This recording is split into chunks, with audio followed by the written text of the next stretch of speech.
The Mexican-American War, that beacon of justice, fairness, and cooperation between neighbors. Or was it? Depending on who you ask, this little tiff in the 1840s was either a noble quest to spread democracy and civilization or a brazen land grab by the United States. Personally, I think it was mostly just an excuse for a bunch of rowdy Americans to go down to Mexico and put feathers in their hats. But hey, what do I know? I'm just a humble observer, here to poke fun at the whole messy situation. Let's start with the basics. In 1845, the US decided it was high time to annex the Republic of Texas, a move that promptly ticked off Mexico, who still claimed the territory as their own.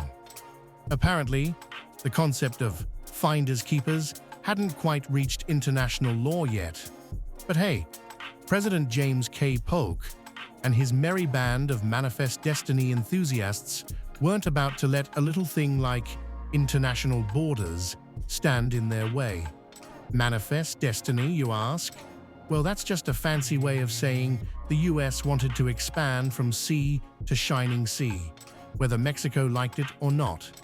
And boy, did Mexico not like it.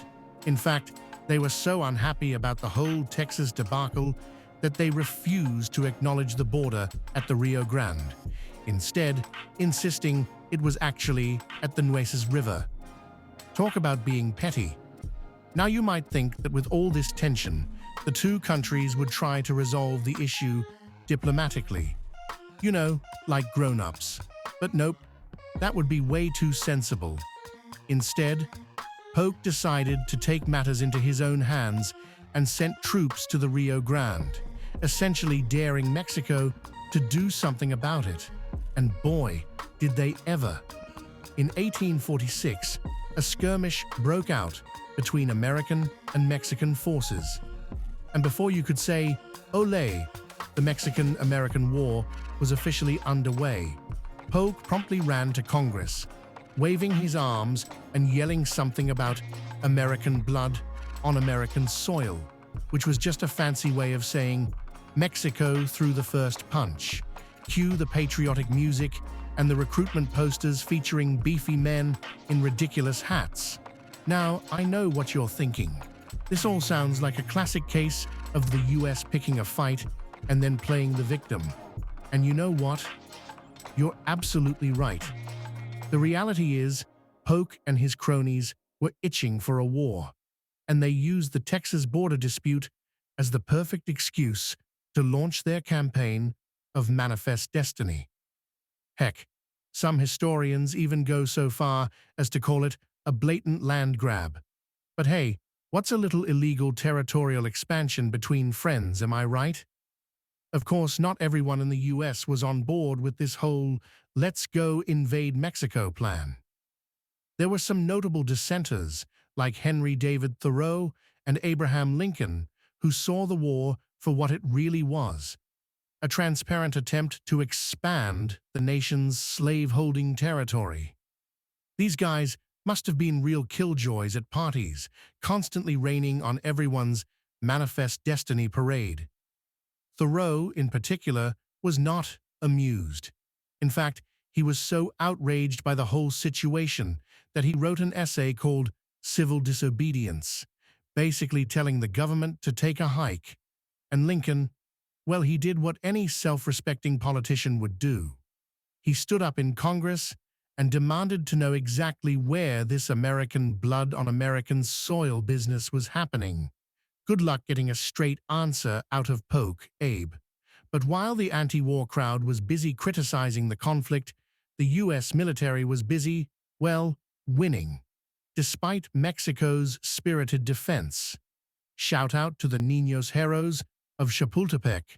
The Americans eventually managed to capture Mexico City, forcing the Mexican government to surrender in 1848. And you know what that means? Time for the Treaty of Guadalupe Hidalgo. Now, this treaty might sound like a boring piece of diplomatic paperwork, but let me tell you, it's the gift that keeps on giving. With the stroke of a pen, Mexico was forced to cede over 500,000 square miles of territory to the United States, including present-day California, Arizona, and New Mexico. Talk about a bad day at the office. But wait, there's more. This little land transfer also set the stage for some good old-fashioned American infighting. You see, the newly acquired territories sparked a heated debate over whether they would be admitted as free or slave states. And we all know how well those North-South tensions worked out for the US in the long run. Spoiler alert, it ended with a lot of cannon fire and broken friendships. Now, you might be thinking, wow, this whole Mexican-American war thing sounds like a real mess. What could possibly be funny about it? Well, my friend, that's where you underestimate the power of cynicism and sarcasm. Because when you really think about it, the entire conflict is just ripe for humor. If you've got the right mindset, that is. I mean, just imagine the scene.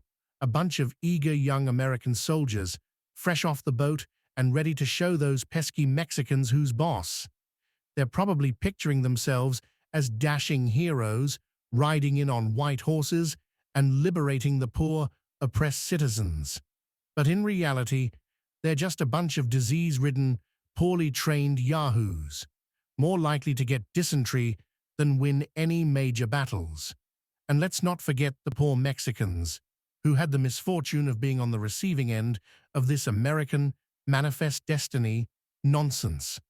Can you imagine the look on their faces when they realized their scrappy little army was no match for the United States' superior firepower and sheer audacity? It's like watching a kitten try to take on a bulldozer.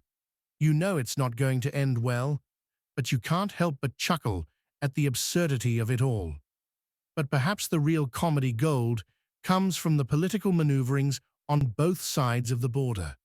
You've got Polk and his cronies desperately trying to come up with a justification for the war that doesn't make them sound like a bunch of greedy land grabbers. And then you've got the Mexicans constantly bickering amongst themselves and struggling to mount any kind of coherent defense. It's like a political version of the Three Stooges, except instead of getting bonked on the head with a 2x4, the consequences are a little more, well, permanent. And let's not forget the good old-fashioned dissent and opposition that sprung up in the US during the war. I mean, you've got Thoreau essentially giving the government the middle finger and refusing to pay his taxes. And then you've got Lincoln standing up in Congress and calling out Polk's BS like a schoolteacher scolding a misbehaving student. These guys are like the snarky, sarcastic sidekicks we all wish we had when dealing with overbearing authority figures. So, while the Mexican-American War may have been a dark and complex chapter in history, I like to think there's still room for a little bit of humor, as long as you've got the right perspective, that is. Because let's be real, when you've got a bunch of posturing politicians, bumbling soldiers, and a heaping dose of nationalist hubris, you're pretty much guaranteed a few good laughs. As long as you're not on the receiving end of the cannon fire, that is. But hey, that's just my take on it. At the end of the day, the Mexican-American War was a pivotal moment that shaped the course of both nations, for better or worse. It's a story of ambition, conflict, and the enduring power of national myths. And while we may never fully reconcile the competing narratives, at least we can take a step back, crack a sarcastic smile, and appreciate the sheer absurdity of it all. So, the next time you find yourself caught up in the drama of international relations, remember, sometimes the best medicine is a healthy dose of laughter and a dash of healthy skepticism.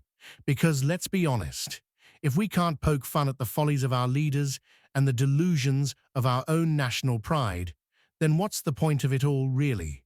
If you have enjoyed this video, please like, comment, and subscribe for more History Retold Badly.